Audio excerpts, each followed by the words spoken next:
Hey, welcome to the CMO Whisper Show. I'm your host, Steve Olensky.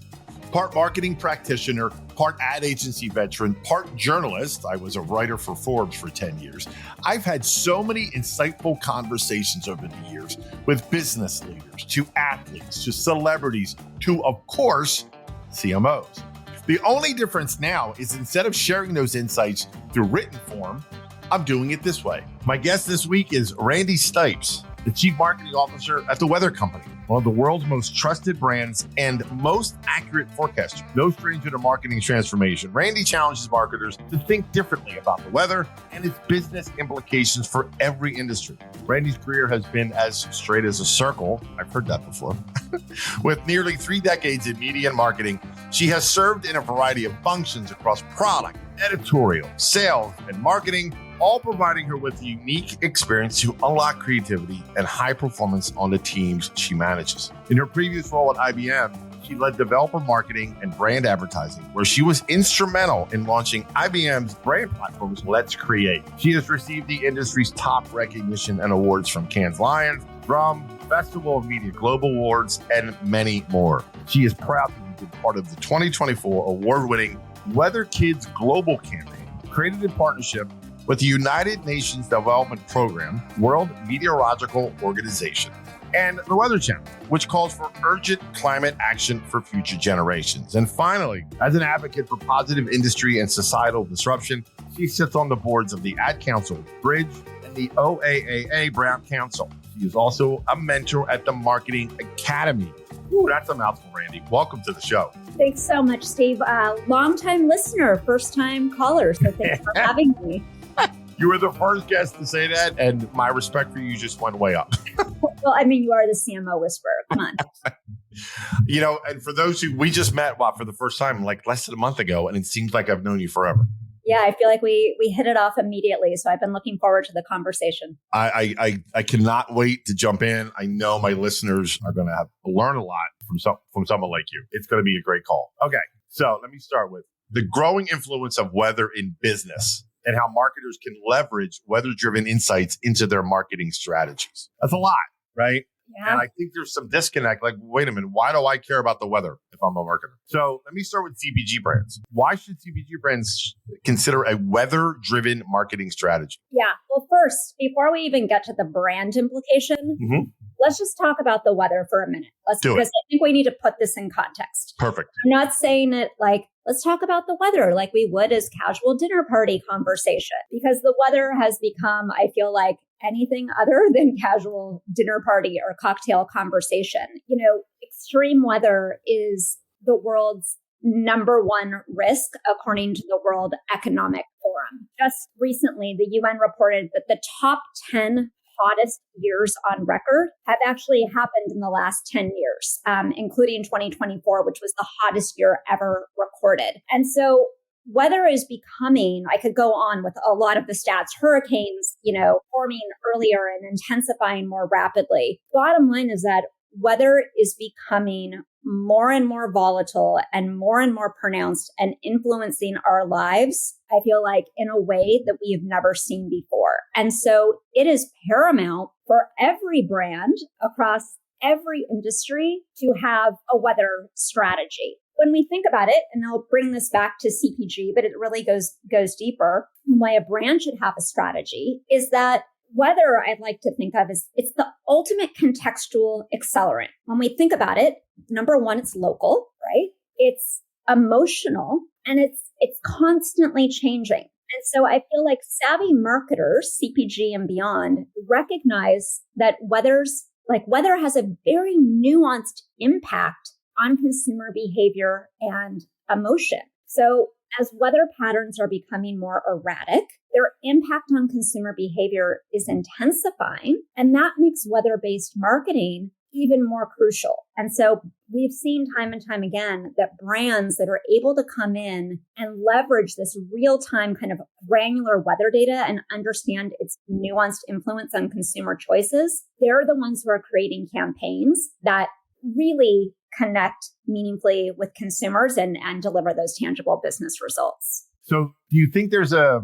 misperception that brands agnostic of industry I feel like they don't have to really quote unquote worry about the weather per se? So it's a good question. I think that everyone recognizes that weather impacts their business. It's not like that's really debatable. But I think that there's two areas where I've seen successful brands really lean in. And that is number one, recognizing that they can actually get ahead of this. I think a lot of brands right now and businesses tend to be more reactive to the weather. But how can brands get ahead of it and kind of understand historically how different weather conditions have impacted consumer behavior so that they can use that intelligence to drive future decisions? And then I think the second aspect of that is that even though brands might have a recognition that weather impacts their business, they're not really sure how to activate on it. We're all swimming in data right now, right? Probably no debate about that. I'm up to my eyeballs in data. I don't want more data, but what I need is to be able to extract the intelligence from the data so that I can actually activate on it. Like how can brands take more than just weather data? How can they go beyond the forecast and really extract those insights and apply them to their business? So I would say one, it's being able to get ahead of the weather and then being able to actually action on it. So what do you say? I'm going to play devil's advocate here for a second. Sure. My brain is only online. What do I care about the weather? As long as someone can get on the internet, what do I care? Your brain is only online. Say more, Steve. My brand. Oh, your brand. Excuse me. Sorry. It's okay. So I'm an online only brand. Yeah. Right? Do I necessarily care? It doesn't matter matter where your brand is. And that's because purchasing decisions, no matter whether someone is just online or they're in store, it's still impacting consumer behavior and how we feel and when we're going to be more receptive to certain messages. It really is agnostic of where your brand might be if it's online. Right. But you see my point, though. I can see some brands thinking that. Certainly. What I would say is that the brands that we work with, which is really across all different types of verticals and industries, again, there does seem to be a recognition that weather impacts their business. And what they're looking for is, and where we can help, is when we take someone's sales data. So again, whether they're online or whether they're in store, no matter where they're showing up, and we correlate that sales data with weather data, that begins to unlock the intelligence that I'm referring to of what types of conditions are going to prompt certain behavior. And it used to be, right? It used to be when kind of going back to my earlier comments about how our weather is changing and the world is changing, where it used to be, I feel like, a lot more predictable. We had seasonal norms where we'd say, all right, we're going into the summer season. And so this is triggering a certain type of consumer behavior. I'm going to plan my media accordingly. Now, number one, those seasonal norms are out the window. Two, weather is incredibly relative. And so where are you sitting right now? Where are you based? Philadelphia. Okay. So how would 60 degrees in Philadelphia strike you? 60 degrees right now? If it were 60 degrees in Philadelphia right now. Oh my God. In the middle of February, it would be very anomaly. Okay.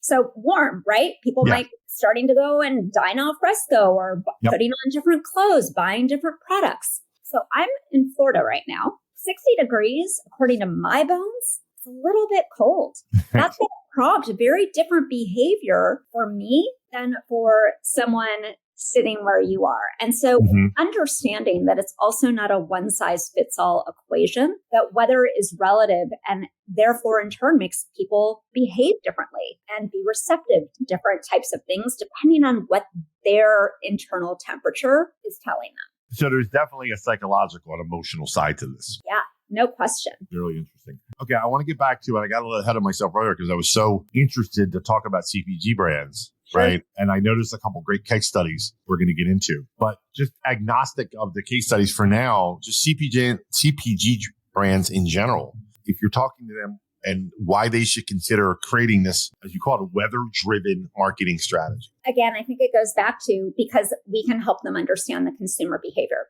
and what's going to prompt that behavior. Let me give you an example of a brand that we're working with. So take Off insect repellent, okay? So right now, we are working with them to use AI. We're probably just counting the seconds to when did AI enter the conversation, but here we are.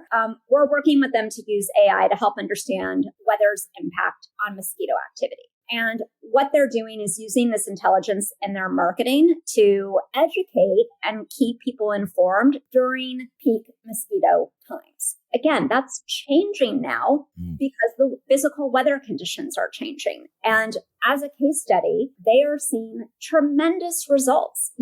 They are on all of their key brand lift metrics, those are up. They're seeing increased favorability among those who are spending, more than 8 hours outdoors during the summer. And the other thing that they're able to do, and I think, other brands are doing, is it might start with marketing. It might start with understanding how the weather conditions are going to impact and influence certain marketing decisions. But as marketers, we can bring that intelligence to the rest of the other functions within our business also. Because the same insights might go ahead and help you determine, when do I need to have more product on shelf?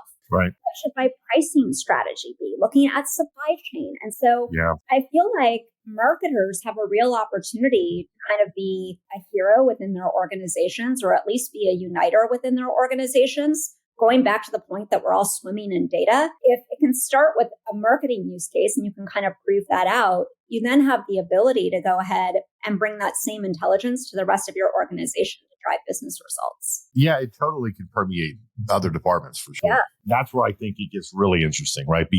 Above and beyond just marketing. Yeah. Last year we announced new research. We released a report called Weather Means Business, and it found that, no surprise, 100% of executives agree that weather intelligence can assist in gaining a competitive edge. And the other, again, not hugely surprising, but that went well beyond marketers. And I think the other interesting stat that came out of that research is that half of those executives acknowledged that the impact has grown in the past 5 years. And it's not just severe weather. It's recognizing that all types of weather can impact someone's business. Like, you need to keep the sunny day strategy too, right? Of course. But by the same token, it's the proverbial rainy day. Yes. Right. And anywhere in between. That's right. So you mentioned the mosquito, SC Johnson. I know that was one. The other one I want to ask you about was CeraVe. Yeah. So CeraVe's done some really interesting work. So for people not familiar with CeraVe, parent company is L'Oreal. By the way, I feel like I'm still remembering the CeraVe Super Bowl commercial from 2024. Oh, yeah. That still left a lasting impression. But CeraVe was really working with us around this core insight that more than half of millennials, Gen Z, and multicultural audiences, that was really their target. They change their personal care routine as the weather changes because their skincare needs change. When we look at that demographic, and I feel like in particular, Gen Z paying more and more attention to personal care and beauty and skincare. And so CeraVe really took a prescriptive look at what is this consumer behavior and how does it shift according to the seasons? And they were able to leverage that insight that people were changing their behavior along with the seasonal changes. They leveraged that to reach consumers while they were considering a change in their skincare routine as spring turned into summer. Mm-hmm. So how did we work with them so that they could use this intelligence and reach people when it was clear, warm, sunny, cloudy, and high UV? And the thing about the intelligence is, yes, like the weather company, we own the Weather Channel digital properties. You can activate that intelligence on the Weather Channel app and with us. But where we've seen brands really, harness the intelligence to its fullest is not only when they're running with us, but also when they're taking that intelligence and they're applying it full scale to their marketing campaigns. We don't believe in walled gardens. We certainly have a great trusted environment that you can run within the Weather Channel app or on weather.com. But how can brands use that on social? How can they use that to drive their search campaigns, digital out of home? It's really taking the intelligence and applying it across a fully integrated campaign. That's where brands are seeing the impact. Yeah. It's a fascinating case study. It really is. I mean, and that's just one of so many. But I got to move on to, you touched on it, and we're going to get to it, and that's AI. Yeah, let's talk about AI. And I love how you and I both, I used to, like you did, it used to be the elephant in the room. Yep. If anybody looks at it that way, you're way out of touch. Because if you still look at it that way, it's a whole other story. It is, as the word you told me was, essential. Yes. And then it comes down to, okay, how? Now, obviously, the how is going to be different for each brand when you get granular. For the Weather Channel and what you guys do, it's really fascinating stuff. And you just kind of tipped the iceberg for me when we talked. And I really want my listeners to hear what you do with it. And you call it the augmented intelligence. It's really interesting stuff. And it's the secret sauce, as you put it. So let's go there. Let's talk about AI. So first of all, in our business, as much as we like to think, I feel like right now AI is this new kid on the block. It's anything but for the weather company. We've been using AI and more specifically machine learning in the development of our forecasts for decades. I'm going to start here kind of as a baseline with forecasting, and then we can talk about other applications. But we have over 100 meteorologists on our team. They are truly the foundation and the bedrock of our business. It starts with them. We can't do what we do without human expertise. That said, they analyze over 100 different weather forecasting models every day.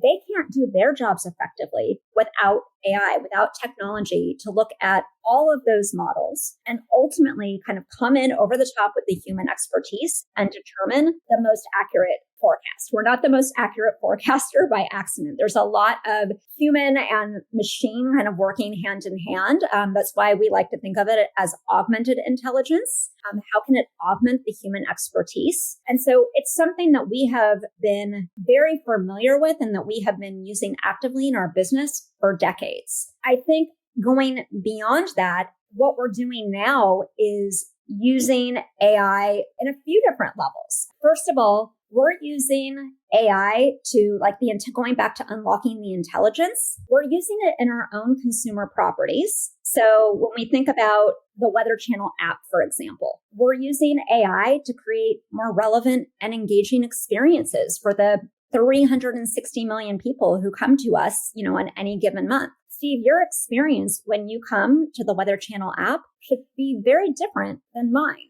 And that's not just because the forecast is different, but based on your preferences and your behavior. How are we using AI to look at all of those different patterns, the things that you've explicitly told us, but also implicitly looking at your behavior so that we can offer a more personalized experience? And then, like we were talking about, how are we partnering with brands to help them extract that intelligence beyond the forecast so that they can more effectively and efficiently connect with their consumers? And so it really is about, whether it's for our consumer audience, whether it's for our customers, it's about extracting the meaning from the forecast that's going to help a human or that's going to help a business make a better decision. Yeah, I mean, I know one of the lines you said to me, it's the weather intelligence that you're able to generate. It's scalable and personal at the same time. That's right. Yeah. I mean, when you think about the fact that AI plays a key role in helping us generate forecasts for over 2 billion locations every 5 minutes. Like that in and of itself is staggering. That's a huge scale, but it's also very personal because of how local and how nuanced it is. And I think that's what we're doing today, where I get really excited. If I can just geek out for a minute, where I get really excited is when we look at the potential and some of the work, for example, that we're doing with NVIDIA to get even more granular. The ambition is, can we get it down to even a more granular level of forecast going, well, right now, you can forecast at a zip code level, but how can you even get it down at a more finite granular level, knowing that what happens in a given zip code might vary pretty dramatically. And so we pride ourselves on being the most accurate forecaster. But listen, we're not sitting on our laurels. We're constantly pushing ourselves to innovate and to work with partners who can help us innovate, to knowing that the weather is becoming increasingly volatile, increasingly impactful, is going to have this influence. We can do even better. Yeah. And so we're continuing to hold ourselves to a really high standard, knowing the influence that weather has on so many. It really does. I mean, I use an example of, so where I am in Philly,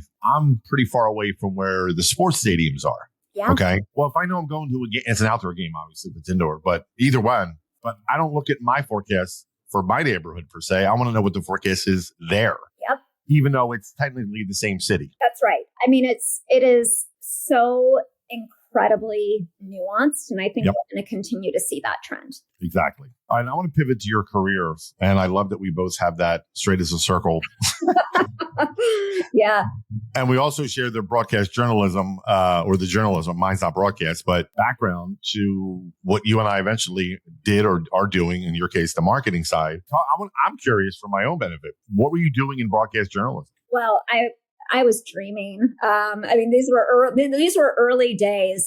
But listen, like I'm going to completely date myself here, but broadcast journalism was how people were getting the news when I was starting my career, in the mid 90s. And so I had this fascination. I think it was less that like I was into broadcast journalism. I just had a fascination with being near information and news and being aligned with how people, disseminating that information. And so I also, saw women at the time like Barbara Walters and Diane Sawyer, like Connie Chung. I'm guessing like so many people listening are probably like, who are those people? But I can Google them. Right. But they were incredibly inspiring to me in that they had influence and how they were providing valuable information to millions of people. Kind of sound familiar now, not coming from me personally, but like always been attached to information as a service. And so, Steve, I did all the right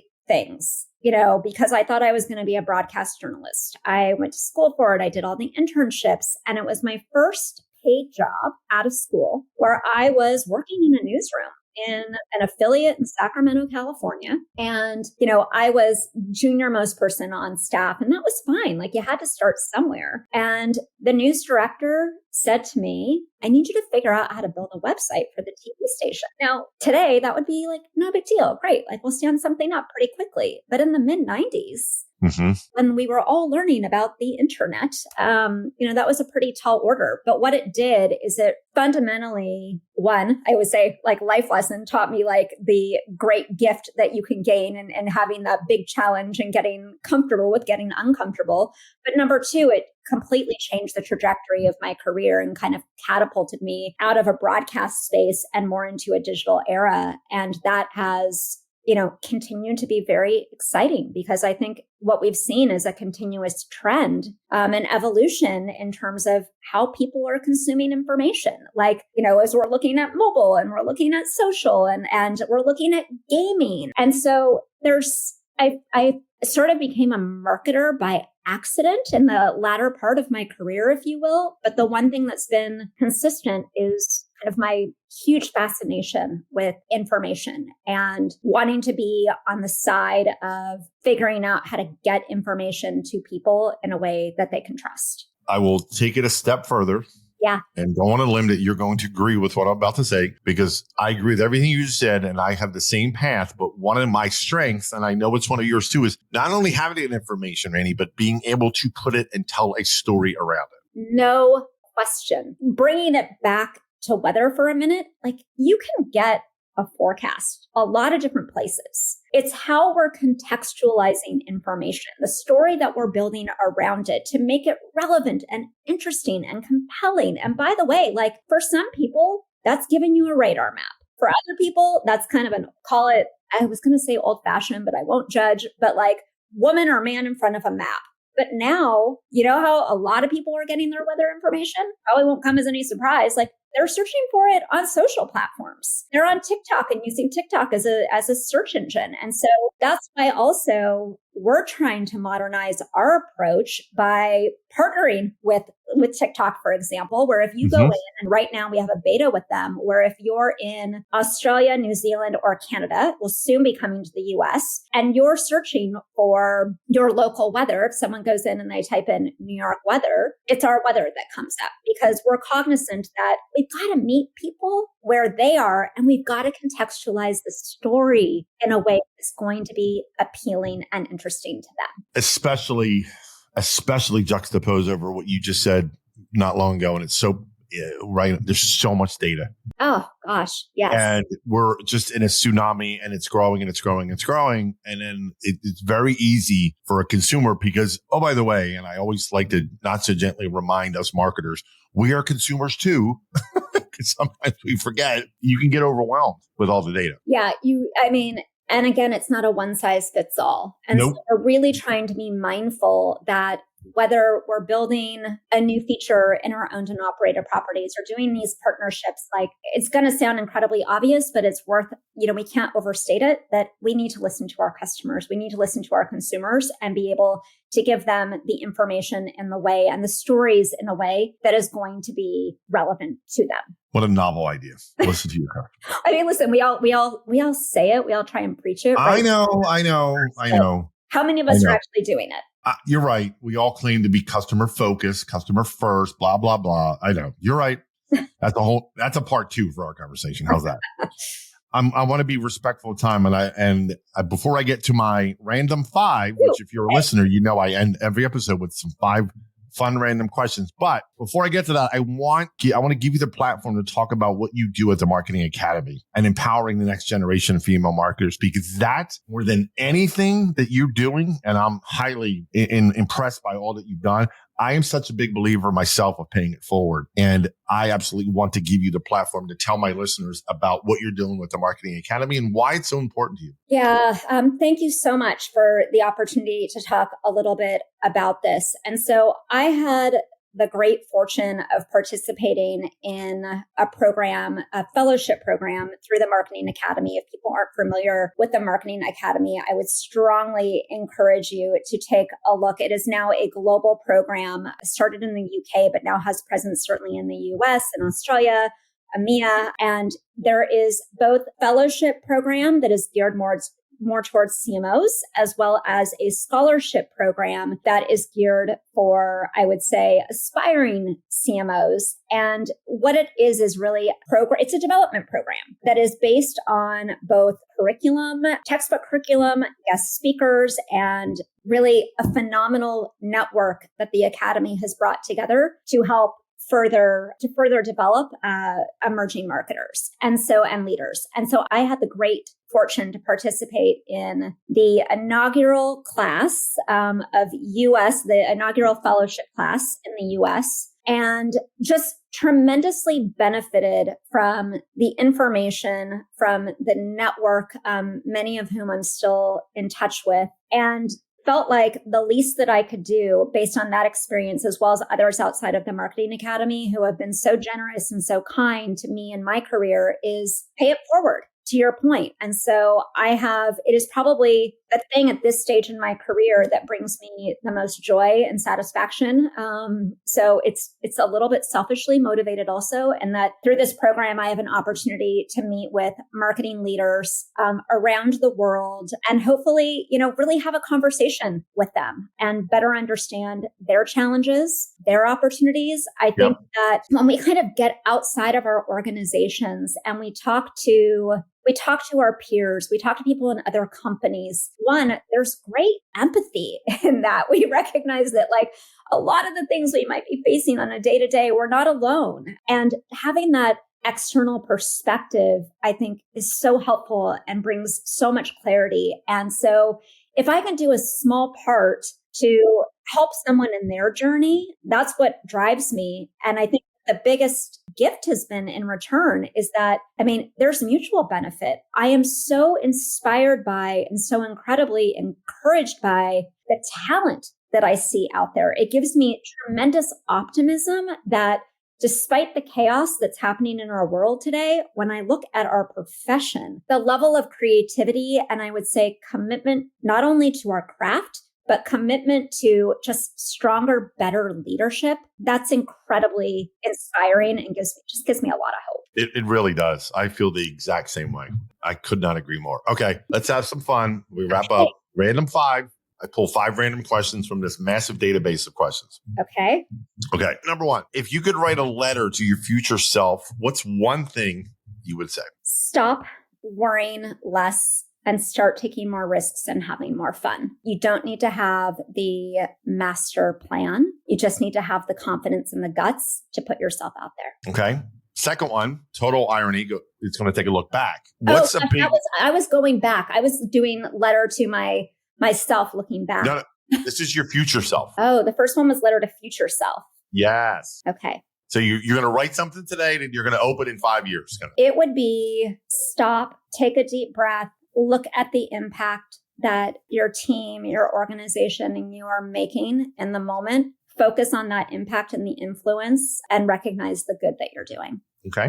Now looking back, what's a big mistake you've made in your career and what did you learn from it? Big mistake that I made in my career is thinking that it's all going to work out exactly as you planned. And if it doesn't, that's a bad thing. I think that time and perspective is what ultimately brought me that clarity, that it was the moments where my career took a detour, where there was something unexpected, either that maybe it was a new opportunity that I was presented with, or a new challenge that I was given that I didn't necessarily have the confidence for. But it was those moments that, like, when I made the leap and I took that step, those were the ones that were most gratifying. Okay. This is one I know you've probably heard before. Is there a song, a movie, or a book that has special relevance for you and why? Yeah, there is. So I'll go with a book, To Kill a Mockingbird, okay, by Harper Lee. And that, listen, I think it's a compelling reminder of the importance for standing up for what's right. And even in the face of injustice. I think the book was written, correct me if I'm wrong, I think it was in the 1960s or early 1960s. I believe you're right. But the lessons there are timeless, arguably even more important today. So it left an impression, and I hope it remains required reading in schools today. Okay. How about influences? Has there been one person who's a bigger influence in you than anyone else in your career or your life, for that matter? So I can't pick one. I'm going to go to Sure. my parents. So technically two people, but three reasons. One, when I think about my dad, he taught me the importance of a strong work ethic. My brother and I were raised with the mantra that if you're not going to do something 200%, don't do it at all. The need to be all in. And that was a lot of pressure as a kid, but I've really come to appreciate it as an adult and as a leader. My mom has always said, kind of her mantra is that if you don't stand for something, you'll fall for anything. And so she really taught me the power of having ideals and having conviction. And then I think jointly, what they've taught me is the importance of lifelong learning. They are in their 80s. I like to say they're 80 years young, and they continue to challenge themselves, both their minds and their bodies. My dad is an avid cyclist and a sailor. Ironically, my dad is the engineer by trade, but my mom is the one who's really good with technology. She's always showing me tricks on my phone. And so, I really look at them and I think, gosh, like that zest for life and the continuous interest in new things. I hope that I'll have that curiosity at that age. Even though we just met, I have no fear. You always. Thanks. I do.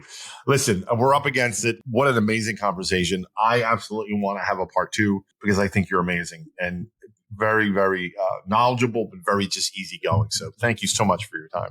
Thanks, Steve. I've really enjoyed it.